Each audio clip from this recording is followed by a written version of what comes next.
नमस्कार दोस्तों, मैं हूं रेवत सिंह, अध्यापक भर्ती 2023 का टॉपर। दोस्तों, भारत 600 से 1000 ईस्वी का अब पार्ट सेकंड पढ़ेंगे, जिसको ध्यानपूर्वक पढ़ना है। अगर आप ध्यानपूर्वक पढ़ते हो और मेरे साथ हमेशा जुड़े रहे तो मैं गारंटी के साथ मैं कह सकता हूं कि आपका चयन 100% निश्चित है। तो दोस्तों, बिना देरी किए शुरुआत करते हैं। देखिए दोस्तों, जो पहला बिंदु था इसको हमने पढ़ लिया था, और द्वितीय बिंदु में हम भारत 600 से 1000 ईस्वी का पार्ट सेकंड पढ़ रहे हैं। उसके बाद में बृहत्तर भारत, फिर ये जो दो बिंदु है कंप्लीट हो जाएंगी। इस बिंदु से 5 नंबर कंप्लीट हो गए, और इस नंबर से भी जो इस बिंदु है इससे भी 5 नंबर कंप्लीट हो जाएंगे, यानी 10 नंबर आपके कंप्लीट हो जाएंगे। 60 में से आपके 10 नंबर एकदम परफेक्ट हो जाएंगे। फिर इस बिंदु का जो हम टेस्ट लेंगे, फिर उसके बाद में तीसरे बिंदु की ओर आगे बढ़ेंगे। देखिए,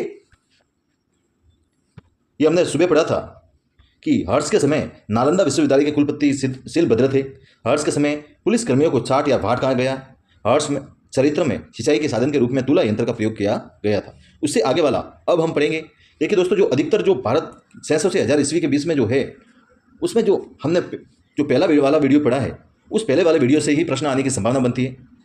लेकिन जो ये है, ये भी ज़्यादा महत्वपूर्ण नहीं है, लेकिन कुछ जो महत्वपूर्ण तथ्य है वो आपको ध्यान में होने चाहिए, क्योंकि अधिकतर एग्जामिनर उसमें से अगर प्रश्न पूछ ले तो जो महत्वपूर्ण चीज़ है उनके बारे में ही प्रश्न पूछेगा, तो वो भी आपके ध्यान में होना चाहिए। आपके 600 से 1000 ईस्वी के बीच में सिर्फ एक सवाल पूछा जाएगा, एक सवाल आएगा परीक्षा में, एक से ज़्यादा सवाल नहीं आएगा। जो एक सवाल आएगा वो हमने पहले वाले वीडियो में पढ़ लिया है, लेकिन जो ये वीडियो है इसमें भी कुछ महत्वपूर्ण तथ्य है दक्षिण भारत से संबंधित हो, तो वो भी आपको याद होने चाहिए, क्योंकि उससे भी अगर प्रश्न पूछा जाता है तो आपके गलत नहीं होना चाहिए। हमारा मिशन है 60 में से 60 सवाल रीट में एकदम सही करना। तो शुरुआत करते हैं दोस्तों। देखिए, दक्षिण भारत के प्रमुख राजवंश कौन कौन से थे जो महत्वपूर्ण है, उनके बारे में चर्चा करते हैं। एक था पल्लव वंश। कौन सा था? पल्लव वंश। इस वंश का संस्थापक था सिंह विष्णु। ये आपको याद होना चाहिए कि पल्लव वंश के संस्थापक कौन थे? सिंह विष्णु थे। और सिंह विष्णु का एक दरबारी कवि था भारवी। क्या नाम था? भारवी। याद रखना है, सिंह विष्णु का एक दरबारी कवि था भारवी। उसने कीर्ताजोनियन किताब लिखी, यानी कीर्ताजोनियन किसने लिखी थी? ये भारवी ने लिखी थी। परीक्षा में आमतौर पर पूछा जाता है कीर्ताजोनियन पुस्तक के लेखक कौन है? ये भारवी है। आगे बढ़ते हैं। मोस्ट है दोस्तों मत विलास प्रवचन। ये परीक्षा में आमतौर पर अधिकतर पूछा जाता है, मत विलास प्रवचन के लेखक कौन है? महेंद्र वर्मन था। याद रखना है। महाबलीपुरम या महामलपुरम के 81वां मंदिर, जिसे रथ मंदिर कहा गया, नरसिंह वर्मन ने करवाया था। यानी महाबलीपुरम का 81वां मंदिर का निर्माण किसने करवाया था? तो आपको याद होना चाहिए, नरसिंह वर्मन प्रथम ने करवाया था। एक एक बिंदु है, आपको मोटा मोटा याद रखना है। आगे बढ़ते हैं। नरसिंह वर्मन प्रथम ने काशी का कैलाशनाथ मंदिर बनाया, जिसे राज सिद्धेश्वर मंदिर भी कहा गया, का निर्माण किया। बहुत ज़्यादा मोस्ट है दोस्तों, ये परीक्षा में पूछा जाता है। काशी का कैलाशनाथ मंदिर किसने बनवाया था? ये बनाया था नरसिंह वर्मन प्रथम ने बनाया था। इस मंदिर को राज सिद्धेश्वर मंदिर भी कहा जाता है। एक और दोस्तों है 10 कुमार चरित्र, एक पुस्तक थी, उसके लेखक कौन थे? दंडी। याद रखना है। आगे बढ़ते हैं। अब हम राष्ट्रकूट से संबंधित बात करते हैं। राष्ट्रकूट वंश के संस्थापक कौन थे? ये याद होना चाहिए। दंती दुर्ग, ये याद होना चाहिए। इसकी राजधानी कौन सी थी? मान्य खेत, ये भी याद होना चाहिए। और इसमें एक मंदिर है, एलोरा का कैलाशनाथ मंदिर किसने बनाया था? कृष्ण प्रथम ने बनाया था। राष्ट्रकूट वंश के जो कृष्ण प्रताप शासक था, उसने एलोरा का कैलाशनाथ मंदिर बनवाया था। ये दोनों दोस्तों महत्वपूर्ण है। ये काशी का कैलाशनाथ मंदिर किसने बनाया था? ये तो बनाया था नरसिंह वर्मन प्रथम ने। परीक्षा में शायद पूछा गया था 2016 वाली रीट में कि नरसिंह वर्मन प्रथम ने कौन सा मंदिर बनाया? तो काशी का कैलाशनाथ मंदिर बनाया। तो एलोरा का कैलाशनाथ मंदिर पूछे तो कृष्ण प्रथम ने लिखना है, और काशी का कैलाशनाथ मंदिर पूछे तो नरसिंह वर्मन प्रथम ने लिखना है। ये दोनों के दोनों बहुत महत्वपूर्ण है। ठीक है दोस्तों, आगे बढ़ते हैं। सालुक्य वंश से संबंधित बात करते हैं। सालुक्य वंश में एक पुस्तक लिखी गई थी, मिताक्षरा एक पुस्तक लिखी गई थी। मिताक्षरा क्या है? ये हिंदू कानून ग्रंथ की एक पुस्तक थी, जिसकी रचना विज्ञानेश्वर ने की थी। ये परीक्षा में इंपॉर्टेंट है दोस्तों। विज्ञानेश्वर ने कौन सी पुस्तक की रचना की थी? मिताक्षरा की। मिताक्षरा क्या है, ऐसे भी पूछ ले आपको परीक्षा में, तो आपको लिखना है हिंदू कानून ग्रंथ की रचना से संबंधित पुस्तक है। और इसके अलावा विक्रमादेव चरित्र की रचना किसने की थी? विलन ने। किसने की थी? विलन ने। सबसे ज़्यादा मोस्ट इंपॉर्टेंट, एहोल अभिलेख का संबंध किससे है? कौन से चालुक्य शासक से है? पुलिकेशन सेकंड से है। इसके लेखक कौन थे? रवि कीर्ति। मोस्ट इंपॉर्टेंट है, एहोल अभिलेख किससे संबंधित है? एहोल अभिलेख पुलिकेशन सेकंड से संबंधित है, और इसके लेखक है रवि कीर्ति। ठीक है दोस्तों, बहुत ज़्यादा महत्वपूर्ण है, याद रखना है। आगे बढ़ते हैं। अब हम सोल शासकों के बारे में देखेंगे। सोल शासक के काल में कौन कौन से महत्वपूर्ण थे? सोल काल के में राज प्रथम ने राजेश्वर मंदिर का निर्माण कराया। राजेश्वर मंदिर का निर्माण किसने कराया था? ये राजराज प्रथम ने कराया था, इंपॉर्टेंट है, याद रखना है। सोल साम्राज्य का विस्तार राजेंद्र प्रथम के काल में हुआ, यानी सोल साम्राज्य का सर्वाधिक विस्तार किसके काल में हुआ? राजेंद्र प्रथम के काल में हुआ। बंगाल के पाल शासक महिपाल को पराजित करने के बाद में राजेंद्र प्रथम ने गंगेकोंड चोल की उपाधि धारण की। ये जो दोस्तों बहुत ज्यादा महत्वपूर्ण है, राजेंद्र प्रथम ने, कौन से सोल शासक ने गंगेकोंड चोल की उपाधि धारण की थी? तो ये की थी राजेंद्र प्रथम ने की थी, क्योंकि इसने जो बंगाल के पाल शासक था महिपाल, उसको पराजित करने के बाद में गंगा नदी के तट पर जो उसका क्षेत्र था, उस क्षेत्र को भी इसने अधिकार कर लिया था, इसलिए गंगेकोंड चोल की उपाधि धारण की थी। किसने की थी? राजेंद्र प्रथम ने। याद रखना है, गंगेकोंड चोल की उपाधि किसने धारण की थी? राजेंद्र प्रथम ने की थी। और राज राजेश्वर मंदिर का निर्माण किसने कराया था? ये राज प्रथम ने करवाया था। ये दोनों याद रखने। इसके अलावा दोस्तों जो सोल काल में जो भूमि थी, भूमि के कौन कौन से प्रकार थे, वो प्रकार आपको याद होने चाहिए। इन प्रकारों से संबंधित रीट 2022 में भी इसका सवाल पूछा गया था।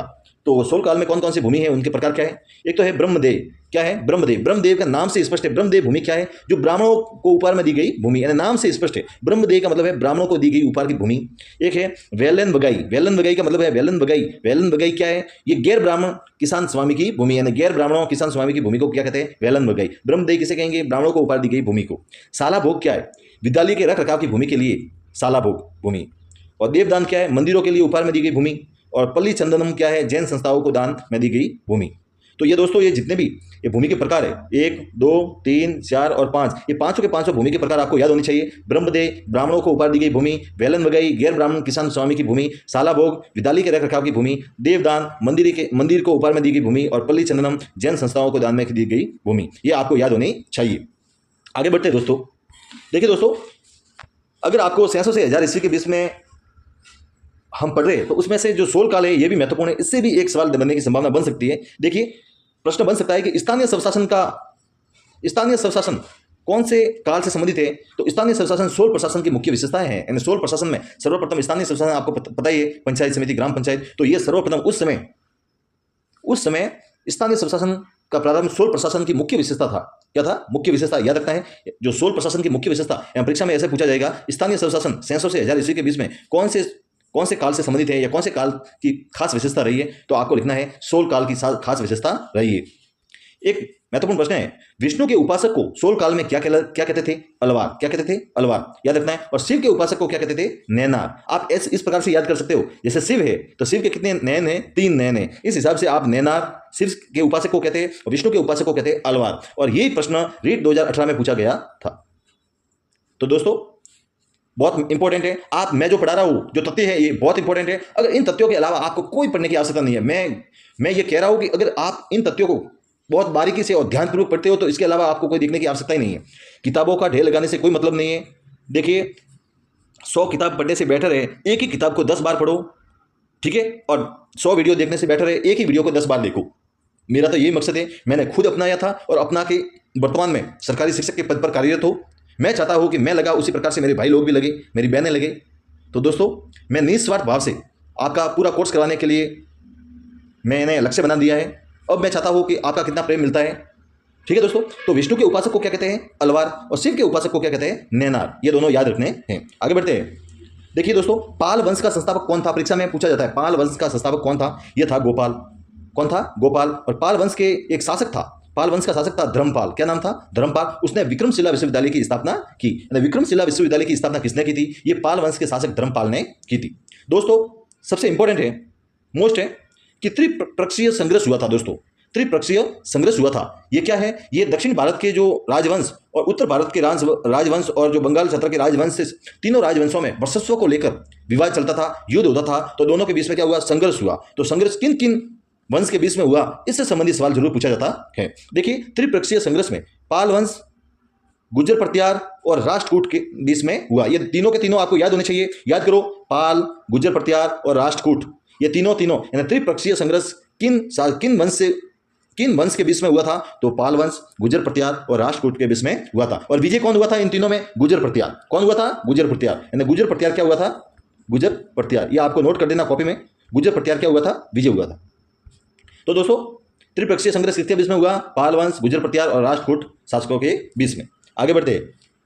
सेन वंश की स्थापना सामंत सेन ने की थी। सेन वंश की स्थापना किसने की थी? सामंत सेन ने की थी। और गीत गोविंद के लेखक कौन थे? जयदेव। गीत गोविंद के लेखक कौन थे? याद रखना है, जयदेव। और पवन दूत के लेखक कौन थे? धोई। ये पुस्तक है, महत्वपूर्ण पुस्तक है, इससे संबंधित सीधा सीधा सवाल पूछा जाता है। तो कर्ण ने क्या लिखी थी? राज तरंगिणी लिखी थी। ये इंपॉर्टेंट है। परमार शासक थे। इसके परमार वंश के संस्थापक कौन थे? उपेंद्र राज थे। और नैसीदीय चरित्र के लेखक कौन थे? श्री हर्ष थे। आगे बढ़ते हैं। महत्वपूर्ण पुस्तक है दोस्तों प्रबंध चिंतामणि। परीक्षा में पूछा जाता है प्रबंध चिंतामणि के लेखक कौन थे? मेरुतुंग। ये पुस्तक है जो मैं पुस्तक आपको बता रहा हूं। ऐसे जो पुस्तक बहुत सारी है, 600 से 1000 ईस्वी के बीच में बहुत सारी, हजारों की संख्या में पुस्तक है, लेकिन मैं जो पुस्तक बता रहा हूं ये प्रतियोगी परीक्षा में आई हुई पुस्तकों को बता रहा हूं, जो हर बार इन पुस्तकों से संबंधित ही सवाल पूछे जाते हैं। तो प्रबंध चिंतामणि पुस्तक के लेखक कौन है? मेरुतुंग। और परमार वंश के एक शासक थे। परमार वंश के एक शासक थे भोजराज। और उसने चित्तौड़ में त्रिभुवन नारायण, यानी हमारे राजस्थान के त्रिभुवन नारायण, चित्तौड़गढ़ जिले में त्रिभुवन नारायण मंदिर का निर्माण करवाया। याद रखना है। आगे बढ़ते हैं। देखिए संदेल वंश का संस्थापक कौन था? नन्नुक था। याद रखना है। और संदेल वंश का प्रथम स्वतंत्र और सबसे प्रतापी राजा कौन था? यशोवर्मन। इसको भी याद रखना है। देखिए दोस्तों मोहम्मद गजनी था, उसने भारत पर कितना बार आक्रमण किया था? 17 बार आक्रमण किया था। यह याद होना चाहिए। तराइन का प्रथम युद्ध कब लड़ा गया? तराइन का प्रथम युद्ध 1191 ईस्वी में लड़ा गया। गौरी और पृथ्वीराज चौहान के बीच में लड़ा गया, जिसमें विजय कौन हुआ था? पृथ्वीराज चौहान। यानी तराइन का प्रथम युद्ध लड़ा गया था, उसमें तो पृथ्वीराज चौहान विजय हुआ था, लेकिन उसके दूसरे वर्ष तराइन का द्वितीय युद्ध 1192 में लड़ा गया, जिसमें गौरी और पृथ्वीराज चौहान के बीच में लड़ा गया, जिसमें गौरी की क्या हुई? विजय हुई। ये था दोस्तों 600 से 1000 ईस्वी के बीच में हमारा भारत। इसमें जो तथ्य है, ये इतने इंपॉर्टेंट तथ्य मैंने लाए हैं जो आप पढ़कर आपका जो 1-2 सवाल जो इसमें से बनेंगे 600 से 1000 ईस्वी के बीच में, चाहे रीट के हिसाब से हो या कोई अन्य प्रतियोगी परीक्षा के हिसाब से, आपके इसी नोट से बनेंगे। क्या कह रहा हूं मैं? इसी नोट से बनेंगे। जब आप परीक्षा देने बैठोगे, जब आपके पेपर में ये सवाल उठेंगे ना, तब आपको पता चलेगा कि सर ने बात की थी, बात एकदम सही है। तो दोस्तों ध्यानपूर्वक इसको बार बार पढ़ो, ठीक है? और भगवान आपको जल्दी से जल्दी सक्सेस करे, ऐसी मैं उम्मीद करता हूं। मिलते हैं एक बेहतरीन नए वीडियो के साथ में। अगर वीडियो अच्छा लगा हो तो लाइक शेयर सब्सक्राइब जरूर करें। जय हिंद दोस्तों।